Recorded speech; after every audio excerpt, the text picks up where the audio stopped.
Bonjour, je suis Doug Porter, économiste en chef à la Banque de Montréal. Un peu plus de 5 semaines se sont écoulées depuis le résultat choc du Brexit et on note une certaine accalmie sur la plupart des marchés à la suite de cette surprise que nous avons eue à la fin juin. Cependant, le changement le plus important depuis cette période est la dévaluation de 12 de la livre sterling. Ce n'est pas vraiment surprenant compte tenu du fait qu'on note déjà un ralentissement de l'économie britannique depuis le vote et que le marché s'attend généralement à ce que la Banque d'Angleterre baisse ses taux prochainement. Sinon, la plupart des marchés sont revenus au niveau auquel ils se trouvaient avant le vote.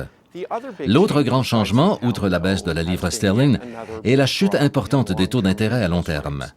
Pour mettre les choses en perspective, si on jette un coup d'œil, disons, aux obligations nord-américaines à 10 ans, on note que la plupart ont vu leur taux de rendement baisser de 25 à 30 points de base environ depuis les jours juste avant le vote. Une partie de ce recul est attribuable au fait que le marché anticipe une baisse des taux d'intérêt de la Banque d'Angleterre ou que la Banque du Japon entame un nouveau cycle ambitieux d'achat d'obligations ou que la Banque centrale européenne renforce son programme d'assouplissement quantitatif ou que la Fed retarde encore un peu l'augmentation de ses taux. Il est probable que toutes ces attentes s'avéreront correctes. L'autre chose que tout cela souligne est le recul continu des taux d'intérêt à long terme, une tendance persistante que l'on observe depuis environ la crise financière. Plus récemment, cette tendance est en partie attribuable à la croissance mondiale modérée ainsi qu'à la faiblesse de l'inflation qui perdure. Nous continuons de croire que la Fed augmentera probablement ses taux d'intérêt à la fin de l'année. En ce moment, nous sommes d'avis qu'elle augmentera ses taux en décembre après l'élection présidentielle en novembre.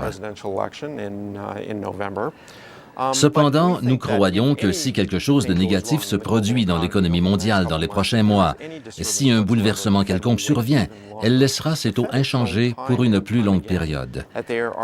La Fed a démontré plus d'une fois qu'elle sait être incroyablement patiente et que si quelque chose éclate au niveau de l'économie mondiale, elle peut attendre sans problème que les choses se calment avant de prendre des décisions. Nous entrevoyons donc une hausse des taux de la Fed cette année et pour le moment 2 hausses en 2017. Pour ce qui est de la Banque du Canada, nous ne nous attendons tout simplement pas à ce qu'elle hausse ses taux dans la prochaine année.